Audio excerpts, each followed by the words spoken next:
السلام علیکم ورحمۃ اللہ وبرکاتہ.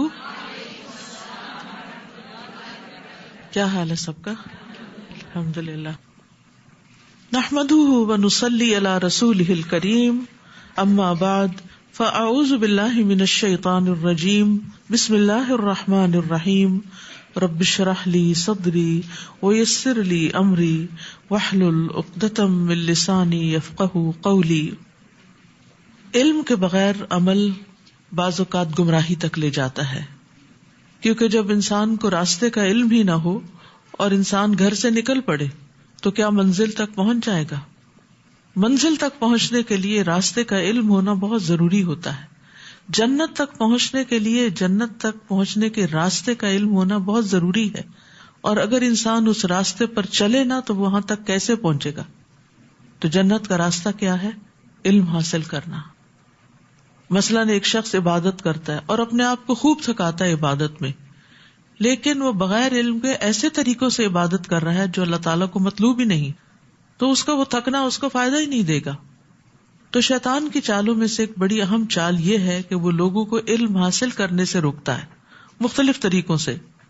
علامہ ابن الجوزی کہتے ہیں، جان لو کہ ابلیس کا لوگوں پر سب سے پہلا دھوکہ یہ ہے کہ وہ ان کو علم سے روکتا ہے، کیونکہ علم نور ہے. پھر جب وہ ان کے علم کے چراغوں کو بجھا دیتا ہے تو وہ ان کو اندھیروں میں جیسے چاہے ٹھوکریں لگواتا ہے. یعنی جب انسان کے پاس علم ہی نہیں ہوتا تو پھر انسان اندھیروں میں ٹھوکریں کھاتا رہتا ہے.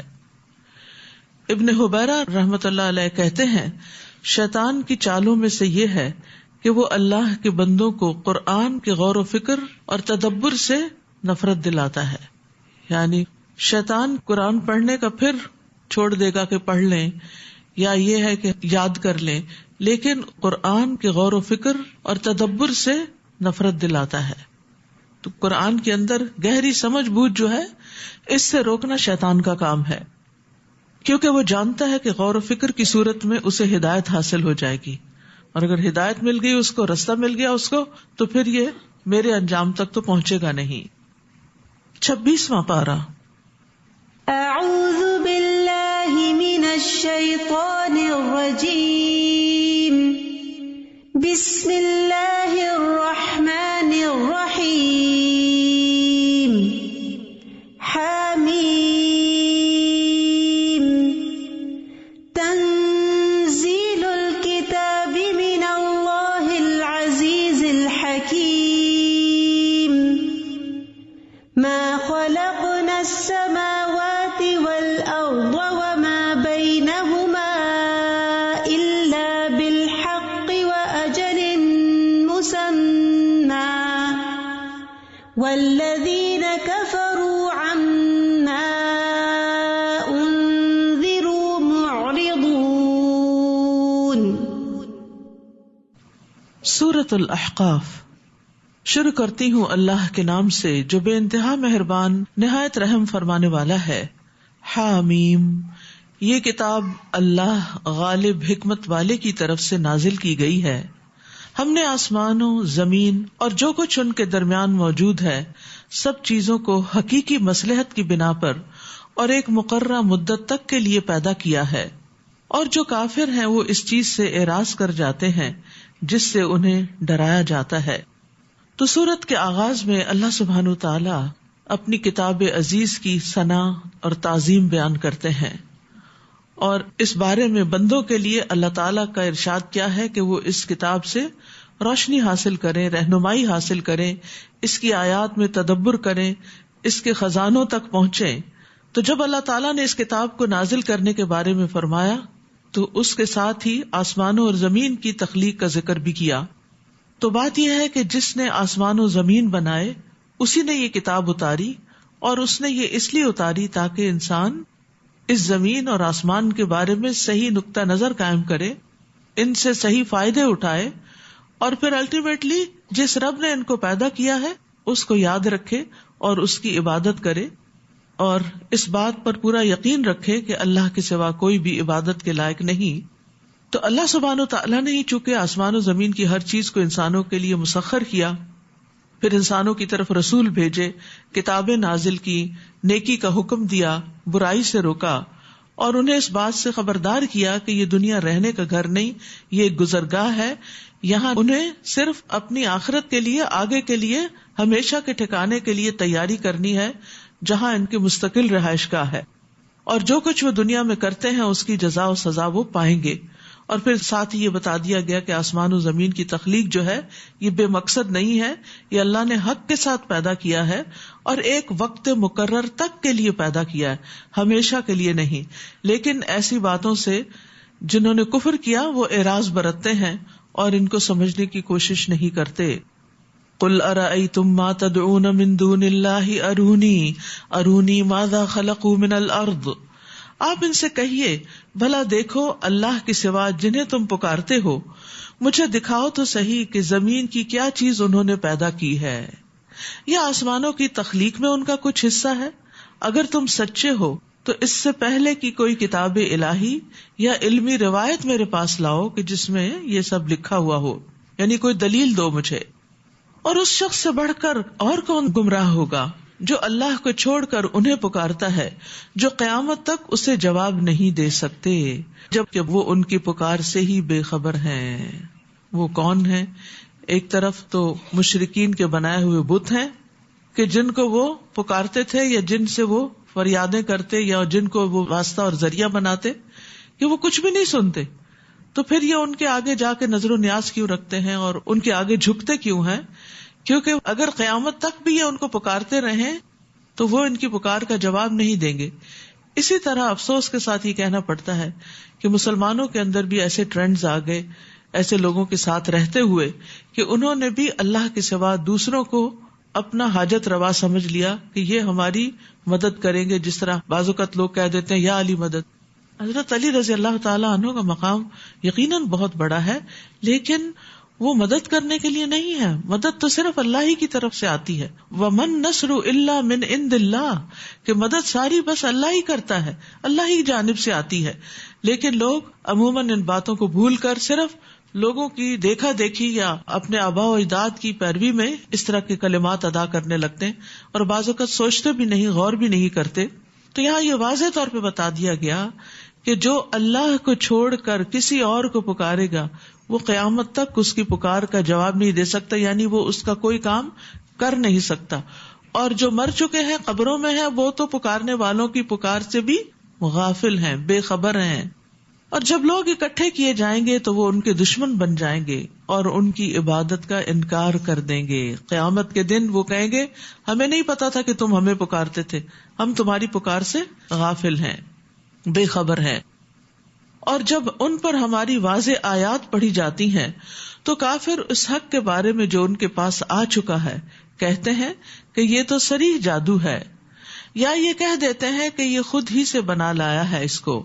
آپ ان سے کہیے اگر میں نے خود بنا لیا ہے تو مجھے اللہ کی گرفت سے بچانے کی کچھ بھی وہ طاقت نہیں رکھتے۔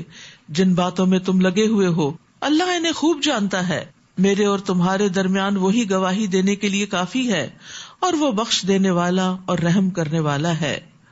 قل ما كنت بدعا من الرسل، آپ ان سے کہیے کہ میں کوئی نرالا رسول نہیں ہوں، میں یہ بھی نہیں جانتا کہ مجھ سے کیا سلوک کیا جائے گا اور تم سے کیا، میں تو اسی چیز کی پیروی کرتا ہوں جو میری طرف وحی کی جاتی ہے، اور میں تو محض ایک واضح طور پر ڈرانے والا ہوں۔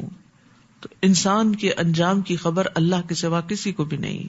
یہاں آپ دیکھیے کس سے کہلوایا جا رہا ہے، رسول اللہ صلی اللہ علیہ وسلم سے کہلوایا جا رہا ہے کہ آپ ان کو بتا دیجئے، قل آپ کہہ دیجئے کہ نمبر ایک میں کوئی نرالا رسول نہیں، پہلے بھی رسول آتے رہے ہیں، میں بھی اسی کی ایک کڑی ہوں، اور دوسری بات یہ میں نہیں جانتا کہ مجھ سے کیا سلوک کیا جائے گا اور تم سے کیا کیا جائے گا، میں تو اس چیز کی پیروی کرتا ہوں جو میری طرف وحی کی گئی، لہٰذا تمہیں بھی کیا کرنا چاہیے، اس وحی کی پیروی کرتے چلے جانا چاہیے، اس کی فکر کرنی چاہیے، اور میرا کام تو محض خبردار کرنا ہے۔ ام علا کہتی ہیں کہ جب انصار نے مہاجرین کی میزبانی کے لیے کرہ ڈالا تو عثمان بن مظعون ان کے حصے میں آئے۔ وہ کہتی ہیں کہ پھر عثمان بن مظعون بیمار پڑ گئے، میں نے ان کی خوب دیکھ بھال کی لیکن وہ فوت ہو گئے، ہم نے انہیں ان کے کپڑوں میں ہی رہنے دیا۔ اسی دوران نبی صلی اللہ علیہ وسلم تشریف لائے تو میں نے کہا اے ابو صاحب، یہ عثمان رضی اللہ عنہ کی کنیت تھی، تم پر اللہ کی رحمت ہو، میری تمہارے متعلق گواہی ہے کہ اللہ نے تمہیں اپنے ہاں عزت سے نوازا ہے۔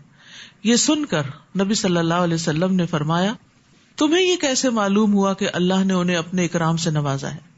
یعنی مرنے والے کے بارے میں کسی قسم کی کوئی ججمنٹ نہیں دینی چاہیے۔ کہتی ہیں میں نے کہا واقعی مجھے کوئی علم نہیں، لیکن اے اللہ کے رسول میرے ماں باپ آپ پہ قربان ہوں، اللہ اور کس کو نوازے گا؟ یعنی میرا گمان بہت اچھا ہے ان کے بارے میں، تو مجھے یہ یقین ہے کہ آگے بہت اچھی ان کی مہمانی ہوئی ہوگی۔ آپ نے فرمایا عثمان واقعی انتقال کر چکے ہیں، اللہ کی قسم میں ان کے لیے خیر کی امید رکھتا ہوں، لیکن اللہ کی قسم میں اپنے لیے بھی حتمی طور پر کچھ نہیں کہہ سکتا کہ میرے ساتھ کیا معاملہ ہوگا، حالانکہ میں اللہ کا رسول ہوں۔ ام علا کہتی ہیں کہ اللہ کی قسم اس کے بعد میں کسی کا بھی تزکیہ نہیں کروں گی، البتہ اس واقعے سے مجھے بہت رنج ہوا۔ پھر میں سو گئی تو میں نے خواب میں دیکھا کہ عثمان بن مظعون کے لیے ایک بہتا ہوا چشمہ ہے۔ میں رسول اللہ صلی اللہ علیہ وسلم کے پاس آئی اور آپ سے اپنا خواب بیان کیا تو آپ نے فرمایا یہ ان کا عمل تھا جو اب تک جاری ہے، یعنی صدقہ جاریہ۔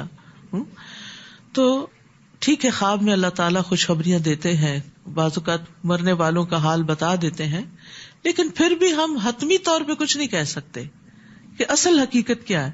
اس لیے قسم کھا کے اور یقینی طور پہ کہنا فلاں جنتی ہے، فلاں ایسا ہے، فلاں ایسا، یہ ہمارے اختیار میں نہیں، یہ اللہ کے فیصلے کو اپنے ہاتھ میں لینے کی بات ہے، تو اس سے بچنا چاہیے۔ بس دعا کرنی چاہیے، اچھا گمان رکھنا چاہیے، اچھی امید رکھنی چاہیے، ٹھیک ہے نا؟ دعا، گمان اور امید، لیکن کوئی ججمنٹ نہیں پاس کر سکتے، کوئی فیصلہ نہیں دے سکتے۔ آپ ان سے کہیے بھلا دیکھو اگر یہ قرآن اللہ ہی کی طرف سے ہو اور تم نے اس کا انکار کر دیا اور بنی اسرائیل میں سے ایک گواہ نے ایسی گواہی بھی دے دی، چنانچہ وہ تو ایمان لے آیا اور تم اکڑ بیٹھے، یعنی تمہارا پھر انجام کیا ہوگا؟ بلا شبہ اللہ تعالیٰ ایسے ظالموں کو ہدایت نہیں دیا کرتا۔ اور بنی اسرائیل کے گواہ سے مراد عبداللہ بن سلام ہے۔ اور کافر ایمان لانے والوں سے کہتے ہیں اگر یہ دین کوئی اچھی چیز ہوتا تو یہ ایمان والے اسے قبول کرنے میں ہم سے سبقت نہ لے جاتے، اور چونکہ انہوں نے قرآن سے ہدایت نہیں پائی لہٰذا اب یہ ضرور کہیں کہ یہ تو پرانا جھوٹ ہے۔ یعنی وہ سمجھتے تھے کہ جو ایمان والے ہیں وہ معاشرے کے کمزور افراد ہیں، غلام ہیں، غریب ہیں، تو یہ کیوں پہلے اسلام لے آئے ہیں؟ اگر اسلام واقعی کو بہت اچھی چیز ہوتی تو پہلے ہم سردار لوگ ایمان لاتے۔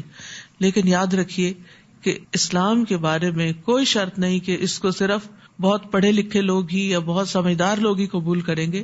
بعض اوقات ایک شخص کی دنیا کے معاملات میں بہت بڑی سمجھ نہیں ہوتی، لیکن اللہ کی پہچان بڑی جلدی ہو جاتی ہے، اس کو حق بڑی جلدی سامنے نظر آ جاتا ہے اور اس کو قبول کر لیتا ہے۔ تو اس کے لیے کوئی بہت بڑے فلسفے کی ضرورت نہیں ہوتی یا بہت کوئی کمپلیکیٹڈ قسم کے علوم کی ضرورت نہیں ہوتی کہ انسان اپنے رب کو پہچانے۔ ایک بچے سے بھی آپ پوچھیں اور کہیں کہ یہ آسمان کس نے پیدا کیا تو ایک فطری طور پر کہے گا کہ اللہ نے، تو پھر جب پیدا اس نے کیا تو عبادت بھی اسی کی ہونی چاہیے۔ اس کے لیے کوئی بہت بڑی منطق نہیں چاہیے ہوتی انسان کو کہ اس کی تہہ تک پہنچے۔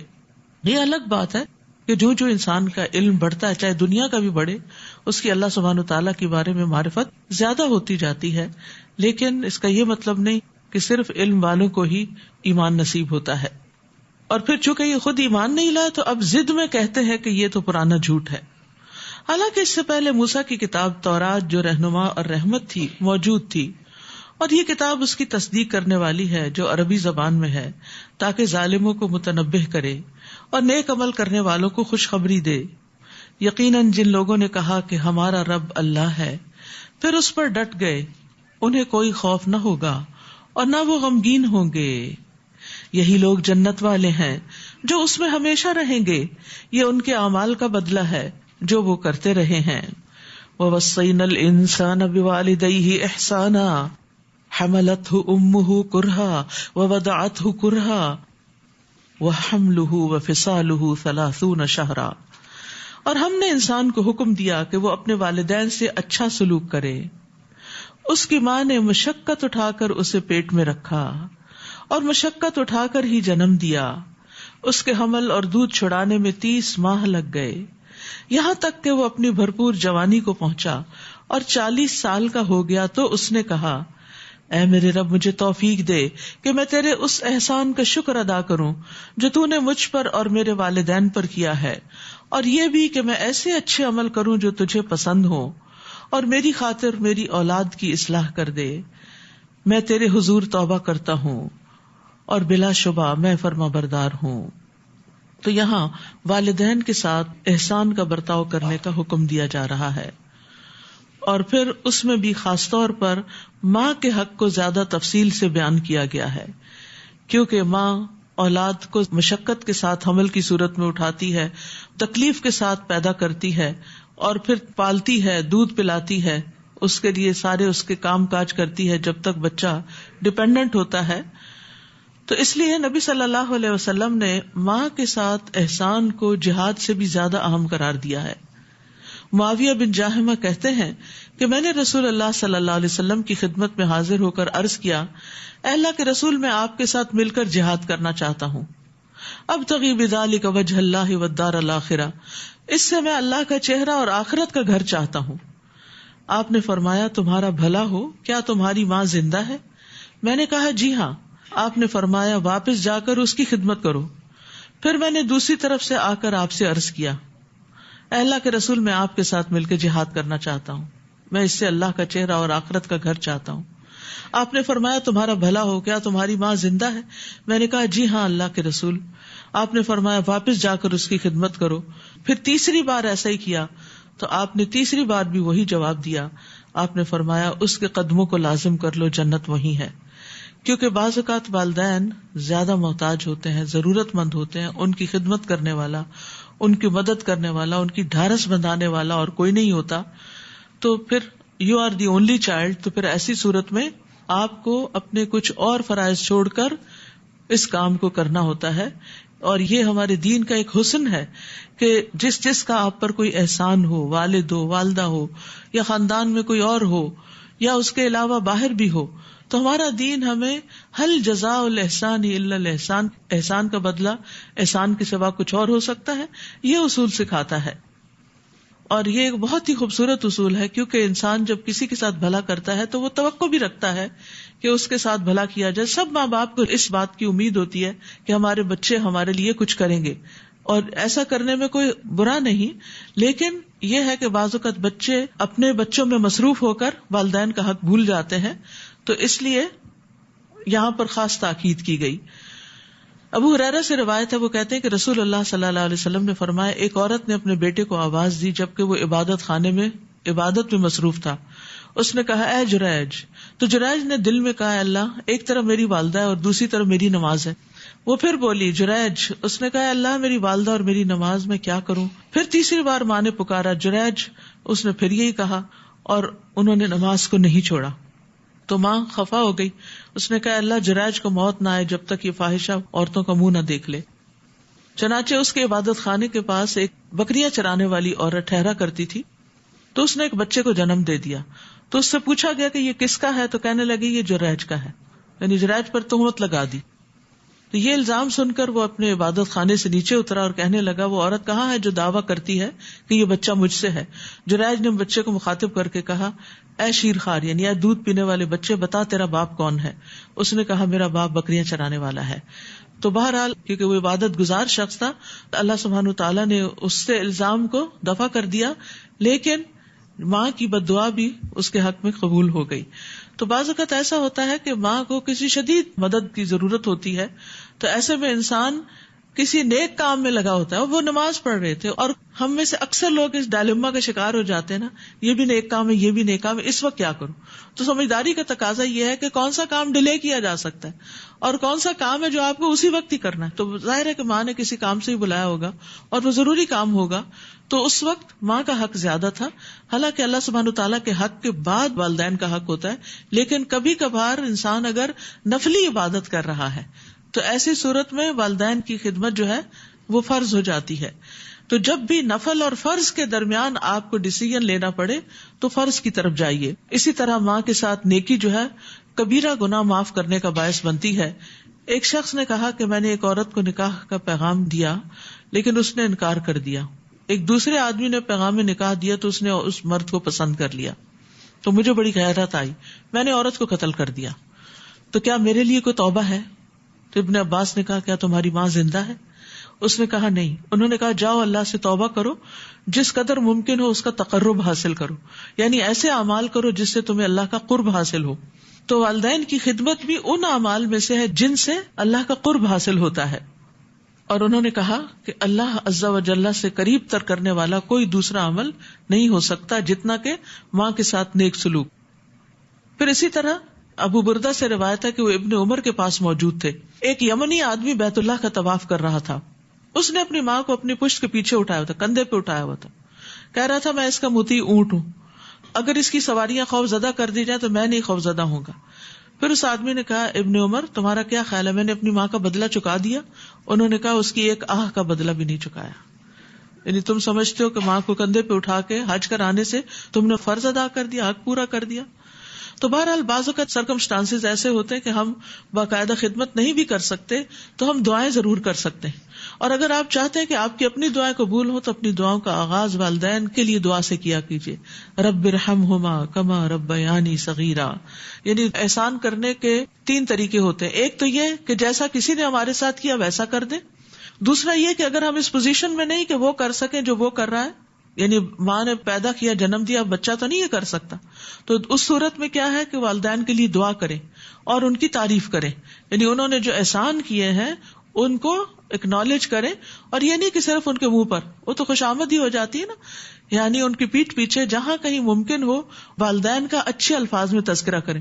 لیکن افسوس کہ عموماً یہ دیکھا گیا ہے کہ ماں باپ سے اگر کوئی غلطی ہوئی ہو یا ماں باپ سے کوئی کسی قسم کی زیادتی ہوئی ہو بچپن میں یا بڑے ہو کر, تو عموماً بچے وہ شکایتیں لے کر تو ہر جگہ مسئلے پوچھتے رہتے ہیں, لیکن کبھی والدین کے اچھے اخلاق یا اچھی تربیت یا احسان کا ذکر نہیں کرتے. تو اگرچہ ماں باپ نے کوئی زیادتی بھی کی ہو تو اس صورت میں بھی اس پہ صبر کرنا چاہیے اور ان کے لیے دعا کرتے رہنا چاہیے, ان کی ہدایت کی دعا کرنی چاہیے, ان کے لیے ایسے انتظامات کرنے چاہیے کہ وہ دین کی طرف آئیں. کیونکہ بعض اوقات والدین جو بڑھاپے کی عمر کو پہنچ جاتے ہیں, ڈیمنشیا جیسی بیماریاں ہو جاتی ہیں, تو ایسی صورت میں انسان کو انہیں عبادت کی طرف اور دین کی طرف لا کر ان پر احسان کیا جا سکتا ہے. پھر اسی طرح یہ ہے کہ یہاں 40 سال کی عمر تک پہنچ کر جو توبہ کی بات کی گئی ہے وہ قابل توجہ ہے. یعنی اس میں اس انسان کی رہنمائی کی جا رہی ہے جو 40 سال کا ہو جائے. تو آپ میں سے جو 40 سال کے ہو چکے ہوں غور سے توجہ سے بات کو سنیں, اور وہ یہ ہے کہ نئے سرے سے توبہ اور رجوع کرے. یعنی 40 سال سے عمر کا ایک نیا دور شروع ہو جاتا ہے, وہاں پھر وہ اور زیادہ اللہ کی طرف راغب ہو, اور پھر مصروفیات بھی انسان کی بڑھ جاتی ہیں, کیونکہ اس عمر میں انسان کے اپنے بچے بھی ہو جاتے ہیں اور ادھر سے والدین بھی بوڑھے ہو چکے ہوتے ہیں. ظاہر ہے جو بچہ خود 40 سال کا ہو گیا تو اس کے ماں باپ کی عمر 60 سے تو اوپر ہی ہوگی. پھر اسی طرح عورت کی بھی ذمہ داریاں گھر میں بہت بڑھ جاتی ہیں, چھوٹے بچوں کی وجہ سے, باپ کی بھی کمائی کی وجہ سے بڑھ جاتی ہیں. تو پھر انسان کو اس وقت رب اوزعنی ان اشکر نعمتک التی انعمت علی وعلی والدی, خصوصاً والدین کے لیے دعا کرنے کی ضرورت ہے, کیونکہ انسان بہرحال اپنی شدید مصروفیات میں کہیں نہ کہیں ماں باپ کے حق کو کم کر بیٹھتا ہے. تو پھر والدین کے لیے دعا کرے اور پھر ان کے لیے احسان کے جو بھی طریقے ہو سکتے ہیں, ان پہ مال خرچ کرنا یا ان کی خدمت کرنا یا ان کو خوش کرنے والے کام کرنا, ان میں سے جو بھی انسان کر سکے. ایک کتاب ہے چھوٹی سی والدین ہماری جنت, اس میں کئی طریقے بتائے گئے ہیں. یا اگر دنیا میں ہے یا نہیں ہے ان کی طرف سے صدقہ کرنا. اور جب آپ اپنے لیے صدقہ کرتے ہیں نا تو نیت کر لیا کرے کہ یا اللہ یہ اپنے والدین کی طرف سے بھی اور اپنے فوت شدہ رشتہ داروں کی طرف سے, کہ اللہ سبحانہ تعالیٰ کے لیے تو کچھ بھی مشکل نہیں کہ اس کو ملٹی پلائی کر کے سب کو ہی اس کا اجر دے دے. تو اس سے آپ کی نیکی میں اور زیادہ اضافہ ہو جائے گا, کیونکہ والدین کے ساتھ نیکی جنت میں لے جانے کا باعث ہے. حضرت عائشہ کہتی ہے کہ رسول اللہ صلی اللہ علیہ وسلم نے فرمایا, میں نے خواب میں دیکھا, یعنی یہ رسول اللہ دیکھ رہے ہیں, کہ میں جنت میں داخل ہوا ہوں تو وہاں مجھے قاری کی تلاوت کی آواز سنائی دی. میں نے پوچھا یہ کون ہے؟ بتایا گیا یہ حارثہ بن نعمان ہے. آپ نے فرمایا یہی نیکی ہے, یہی نیکی ہے. اور حارثہ بن نعمان اپنی والدہ کے ساتھ بہت حسن سلوک کیا کرتے تھے. اور والدین بھی اگر نیک ہو کہ انعمت علیہ, مجھ پر تو نے انعام کیا کہ مجھے نیکی کی توفیق دی, وعلی والدیہ, اور میرے والدین کو نیکی کی توفیق تو نے دی. تو والدین کی نیکی سے اولاد بھی فائدہ اٹھاتی ہے, اور والدین کے اوپر جو انعامات ہوتے ہیں وہ سب سے پہلے اور سب سے زیادہ بچوں تک پہنچتے ہیں, اور خصوصاً دین کی نعمت. اور سورۃ الکہف میں بتا چکی ہے کان ابوہما صالحا, کہ ان بچوں کا والد جو تھا وہ نیک تھا. تو والدین کا علم رکھنا اور ان کا باعمل ہونا یہ ان کی اولاد کے نیک ہونے کے اسباب میں سے ایک سبب ہے، کلی نہیں، کیونکہ بہت سی مثالیں ایسے بھی ملتی ہیں کہ والدین نیک تھے لیکن بچے نیک نہیں ہوئے. لیکن عمومی طور پر، ایکسیپشنل کیسز تو ہر جگہ ہوتے ہیں، عمومی طور پر اگر والدین نیک ہوں، عبادت گزار ہوں، صدقہ خیرات کرنے والے ہوں، تو ان نیکیوں کے اثرات جو ہیں بچوں کو بھی آتے ہیں.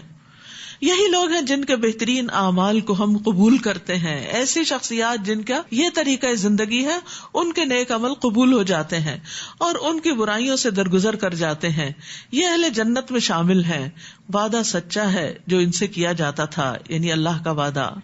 اور جس شخص نے اپنے والدین سے کہا تف ہو تم پر، تم مجھے اس بات سے ڈراتے ہو کہ میں زندہ کر کے زمین سے نکالا جاؤں گا، حالانکہ مجھ سے پہلے بہت سی نسلیں گزر چکی اور ان میں سے کوئی بھی اب تک جی کے نہیں اٹھا. اور وہ دونوں اللہ سے فریاد کرتے ہوئے اس سے کہتے ہیں تجھے ہلاکت ہو، ایمان لے آؤ کیونکہ اللہ کا وعدہ سچا ہے. تو وہ کہتا ہے یہ تو بس پہلے لوگوں کی داستانیں ہیں. یعنی کچھ نیک ماں باپ کے بچے ایسے بھی ہوتے ہیں کہ وہ خود نیک ہوتے ہیں، دین پر ہوتے ہیں، اور بچوں کو بھی ایمان لانے کے لیے کہتے ہیں، لیکن وہ ماحول کے اثرات کی وجہ سے اللہ پر ایمان اور آخرت پر ایمان سے بہت دور نکل جاتے ہیں. فرمایا یہی وہ لوگ ہیں جن پر جنوں اور انسانوں کی ان سے پہلے کی جماعتوں سمیت اللہ کا عذاب کا قول صادق آتا ہے. بلا شبہ یہی لوگ خسارہ اٹھانے والے ہیں. وَلِكُلٍّ دَرَجَاتٌ مِّمَّا عَمِلُوا وَلِيُوَفِّيَهُمْ أَعْمَالَهُمْ وَهُمْ لَا يُظْلَمُونَ. ان دونوں قسموں کے لوگوں میں سے ہر ایک کے ان کے اعمال کے لحاظ سے درجے ہوں گے، تاکہ اللہ ان کے اعمال کا پورا پورا بدلہ دے دے اور ان پر ظلم نہیں کیا جائے گا. یعنی جنت کے 100 درجے ہیں اور ہر ایک کا درجہ الگ ہوگا. اور درجہ کس کے مطابق بنے گا؟ عمل کے مطابق. اور جس دن کافر دوزخ پر پیش کیے جائیں گے تو انہیں کہا جائے گا تم دنیا کی زندگی میں پاکیزہ چیزوں سے اپنا حصہ لے چکے، دنیا میں تم مزے کر کے آ چکے ہو اور ان سے مزے اڑا چکے، آج تمہیں ذلت کا عذاب دیا جائے گا. یہ ان باتوں کا بدلہ ہے جو تم زمین میں ناحق تکبر کرتے تھے اور نافرمانی کرتے تھے. صحابہ کرام جو تھے نیکیوں کا دنیا میں بدلہ ملنے پر بڑا ڈرا کرتے تھے. عبد الرحمن بن عوف کے پاس کھانا لایا گیا، وہ روزے سے تھے، تو انہوں نے کہا مصعب بن عمیر شہید کیے گئے، وہ مجھ سے بہتر تھے، انہیں جس چادر کا کفن دیا گیا اس سے ان کا سر چھپاتے تو پاؤں کھل جاتے، پاؤں چھپاتے تو سر کھل جاتا. پھر ہمارے لیے دنیا کشادہ کر دی گئی، ہمیں تو یہ ڈر ہے کہ کہیں ہماری نیکیوں کا بدلہ ہمیں دنیا میں نہ دے دیا جائے. اس کے بعد آپ رو پڑے اور کھانا بھی نہیں کھایا اگرچہ آپ روزے سے تھے. وَاذْكُرْ أَخَا عَادٍ إِذْ أَنذَرَ قَوْمَهُ بِالْأَحْقَافِ، اسی سے سورت کا نام احقاف ہے. اور ان سے قوم عاد کے بھائی ہود کا ذکر کیجیے جب اس نے احقاف میں اپنی قوم کو برے انجام سے ڈرایا، جبکہ ہود سے پہلے بھی انہیں ڈرانے والے آئے اور اس کے بعد بھی آتے رہے، اور کہا کہ اللہ کے سوا کسی کی عبادت نہ کرنا، بلا شبہ میں تمہیں ایک بڑے دن کے عذاب سے ڈراتا ہوں. وہ کہنے لگے کیا تم ہمارے پاس اس لیے آئے ہو کہ ہمیں ہمارے معبودوں سے ہٹا دو؟ اگر تم سچے ہو تو جس عذاب کی تم ہمیں دھمکی دیتے ہو وہ لے آؤ. ہود نے کہا اس کا علم تو اللہ ہی کے پاس ہے، میں تو تمہیں وہ پیغام پہنچا رہا ہوں جو مجھے دے کر بھیجا گیا ہے، مگر میں دیکھ رہا ہوں کہ تم نادان لوگ ہو. پھر جب انہوں نے اس عذاب کو بادل کی صورت میں اپنے میدانوں کی طرف بڑھتے دیکھا تو کہنے لگے یہ بادل ہے جو ہم پر برسے گا، بلکہ یہ وہ چیز تھی جس کے لیے تم جلدی مچا رہے تھے، یعنی عذاب، یعنی ایسی آندھی جس میں دردناک عذاب تھا. تدمر کل شیء بامر ربها، وہ اپنے رب کے حکم سے ہر چیز کو تہس نہس کر رہی تھی. آخر کار ان کا یہ حال ہوا کہ ان کے گھروں کے سوا کوئی چیز نظر نہ آتی تھی. ہم مجرموں کو ایسی ہی سزا دیا کرتے ہیں. ہم نے انہیں اتنی قدرت دے رکھی تھی جتنی تمہیں نہیں دی، اور ہم نے انہیں کان، آنکھیں اور دل سب کچھ دے رکھا تھا، مگر ان کے کان، آنکھیں اور دل ان کے اس وقت کچھ بھی کام نہ آئے جب انہوں نے اللہ کی آیات کا انکار کر دیا، اور انہیں اسی چیز نے آ گھیرا جس کا وہ مذاق اڑاتے تھے. اور تمہارے ارد گرد ہم بہت سی بستیاں ہلاک کر چکے ہیں اور دلائل کو طرح طرح سے بیان کر دیا ہے تاکہ وہ باز آ جائیں. پھر ان ہستیوں نے ان کی مدد کیوں نہ کی جنہیں ان لوگوں نے اللہ کے سوا تقرب اللہ کا ذریعہ سمجھ کر الہ بنا رکھا تھا، بلکہ وہ ان سے گم ہو جائیں گی، اور یہ ان کا جھوٹ تھا جو وہ باندھتے تھے.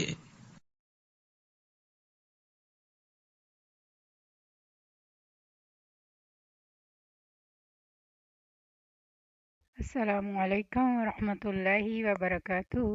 الحمد للہ ثم الحمد للہ، ہمارا یہ 26واں پارہ شروع ہو چکا ہے، اور اس میں ہم جو ایک قرآنی دعا ہم نے سنی ہے وہ بہت ہی خوبصورت ہے، اور کہتے ہیں کہ جب بندے 40 سال کا ہو جائے تو اسے اس دعا کو پڑھنا چاہیے۔ اس میں اپنے لیے بھی ہے، والدین کے لیے بھی ہے، اور بچوں کے لیے بھی ہے۔ اور یہ دعا قرآن پاک میں 2 جگہ پہ آئی ہے، اور ایک حضرت سلیمان علیہ السلام کی دعا بھی اسے کہا جا سکتا ہے، اور اس میں تھوڑی سی تبدیلی کے ساتھ ہے، لیکن دعا بہت خوبصورت ہے۔ تو امید کرتی ہوں کہ بہنیں اس کے مفہوم کو بھی سمجھیں گی اور اس دعا کو اپنی زندگی کا حصہ بنائیں گی۔ ربنا تقبل منا إنك أنت السميع العليم وتب علينا إنك أنت التواب الرحيم سبحان ربك رب العزة عما يصفون سلام على المرسلين الحمد لله رب العالمين سبحانك اللهم وبحمدك أشهد أن لا إله إلا أنت أستغفرك وأتوب إليك۔ السلام علیکم ورحمۃ اللہ وبرکاتہ۔